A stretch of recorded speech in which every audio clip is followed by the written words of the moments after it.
Bismillahirrahmanirrahim. Assalamualaikum warahmatullahi wabarakatuh. Alhamdulillah rabbil alamin. Wassalatu wassalamu ala asyrafil anbiya'i wal mursalin wa ala alihi washabihi ajmain, amma ba'du. Langsung saja insyaallah untuk pertemuan yang pertama ini daring.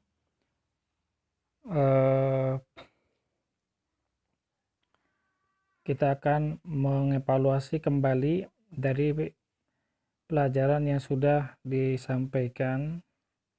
Barangkali ada yang terlewat atau ada yang belum memahami dari beberapa materi yang sudah disampaikan, maka insya Allah pada kesempatan ini sedikit mengulang terkait dengan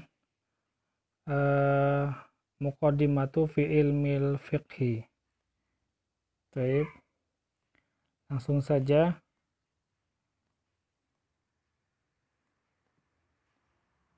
Pada bagian yang pertama ini terkait dengan definisi daripada ilmu fikih dan juga perkembangannya, di mana di sini dikatakan ta'rifuhu secara lugatan yaitu al-fahmu, pemahaman, wa minhu qauluhu ta'ala, yaitu yang diambil dari ayat fama lihaula'il qaumi la yakaduna yafqahuna haditsa.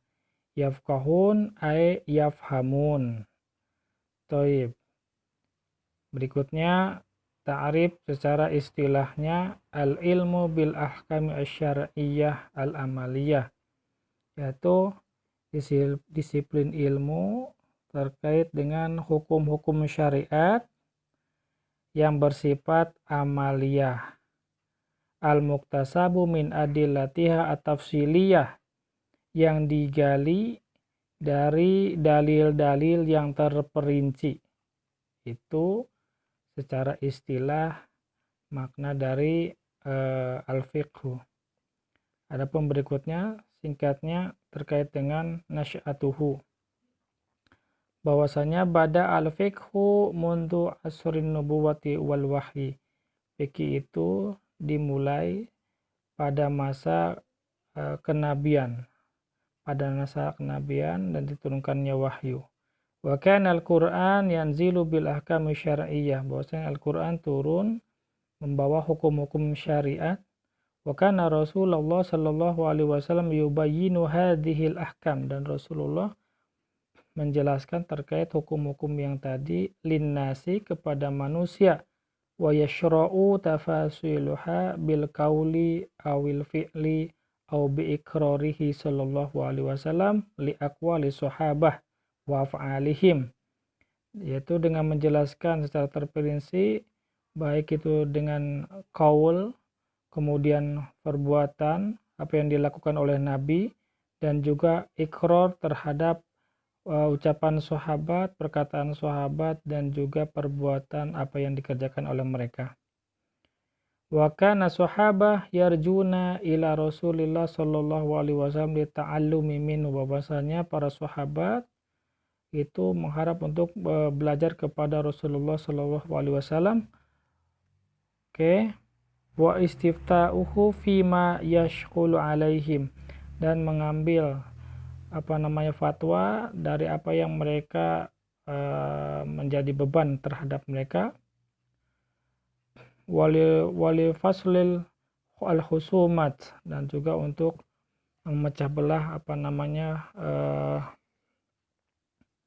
pertikaian. Wa faddal munaza'at, dan juga perselisihan hatta iktamalat, sampai dengan sempurna muqawamatul mujtama an-nadij al-wa'i, sehingga menjadi sebuah masyarakat yang matang, yang penuh dengan kesadaran. Wa qamatid daulatul islamiyah, dan dari situ kemudian terbentuklah daulah Islamiyah, pemerintahan Islam. Wa nufidat ahkamu syariah ala mustawal fardi wal jam'ah, sehingga terlaksanakanlah hukum-hukum syariat baik itu secara individu ataupun berjamaah. Itu terkait dengan perkembangan daripada fikih. Oke, singkatnya kurang lebih seperti itu yang sebelum sudah pernah disampaikan. Kita akan lanjut kepada halaman yang berikutnya, yaitu munculnya mazhab 4. Kapan kemunculan mazhab 4 ini? Yaitu fi muntasofi Qornisani, pertengahan abad kedua Hijriyah. Oke.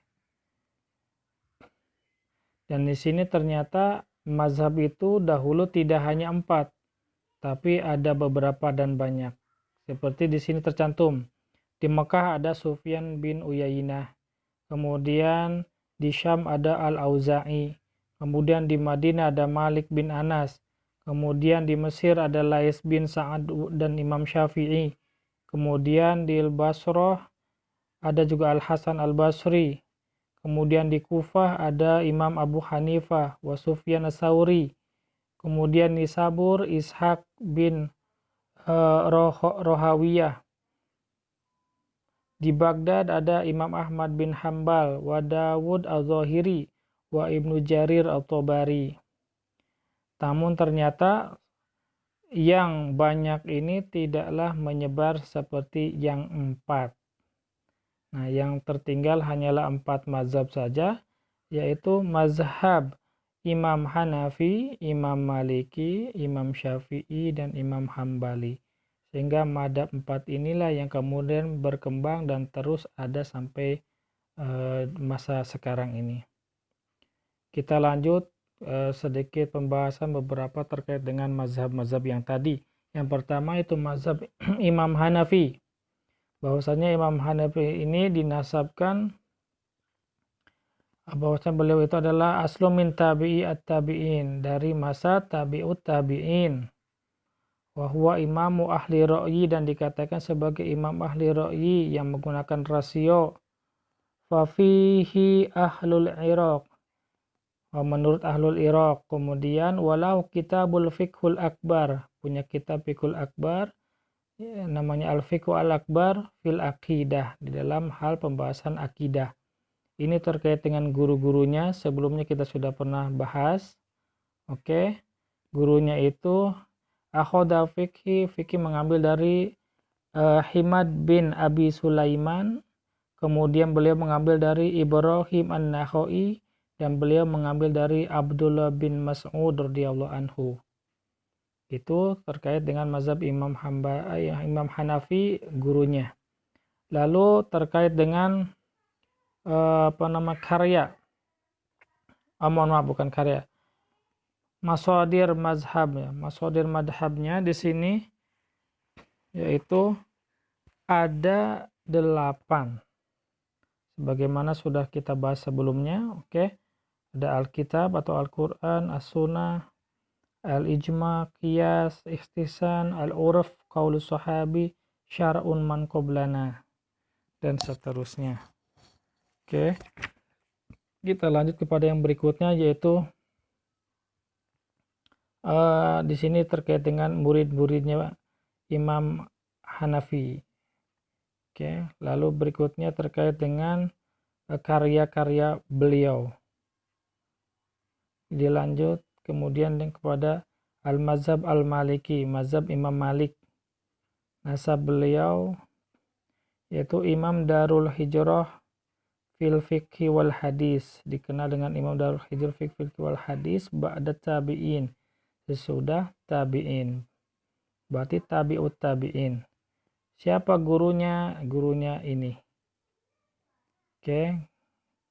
Gurunya ada 4, Abdurrahman bin Hurmuz, Ibnu Hurmuz, kemudian Ibnu Syihab Az-Zahari, kemudian Nafi' Maula Ibnu Umar, yang keempat Robi'ah bin Abi Abdurrahman Al-Ma'ruf dengan Robi'atul Ra'i. Adapun kemudian masodirnya di sini ada 9, sedangkan Imam Hanafi tadi hanya ada 8. Oke, berikutnya beberapa murid-murid beliau. Lalu berikutnya lagi adalah terkait dengan karya-karya Imam Malik. Lanjut kepada Imam Syafi'i. Imam Syafi'i di sini beliau namanya Muhammad bin Idris Asy-Syafi'i Al-Matlabi Al-Qurashi.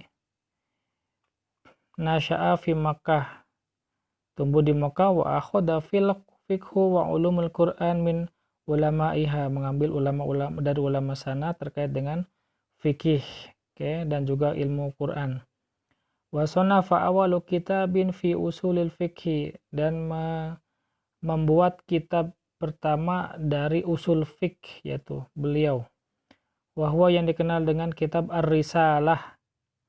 Wa kana lahu qaulani fil fikhi, beliau memiliki dua qaul di dalam fikih, yaitu qaul qadim, satu yang beliau dapatkan dari Irak, wa qaul jadid, yang kedua yang beliau dapatkan dari Mesir. Seperti apa yang di Mesir, atau kitab Al-Um. Kemudian kita langsung kepada guru-guru beliau. Seperti yang sebelum sudah disampaikan, ini terkait dengan gurunya, masodirnya. Ada 5. Kemudian murid-muridnya, kemudian karya beliau, dan terakhir adalah terkait dengan Imam Ahmad bin Hambal. Yang mana di sini kita mengenal bahwa Imam Ahmad bin Hambal adalah salah satu dari murid Imam Syafi'i. Kita sudah jelaskan sebelumnya terkait dengan Imam Ahmad bin Hambal. Lalu yang di sini adalah guru-guru beliau, kemudian masdarnya, kemudian masodirnya, maksudnya kemudian murid-muridnya, dan juga karya beliau.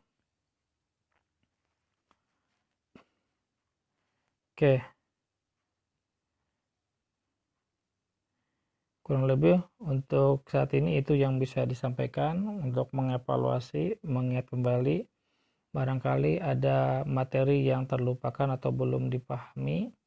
Mudah-mudahan bisa dipahami secara keseluruhan. Kalaupun ada yang belum dipahami, boleh bisa ditanyakan di momen nanti meeting Zoom, kurang lebih kalau tidak salah di hari Selasa kalau tidak salah, atau nanti mungkin ada pemberitahuan. Silakan ditanyakan dan kita sharekan bersama-sama. Kurang lebihnya mohon maaf, itu yang bisa disampaikan pada kesempatan ini. Dan selamat mengerjakan untuk tes pemahamannya. Insya Allah tidak tidak akan terlalu memberatkan soalnya. Syukron, wabillahi taufiq wal hidayah. Wassalamualaikum warahmatullahi wabarakatuh.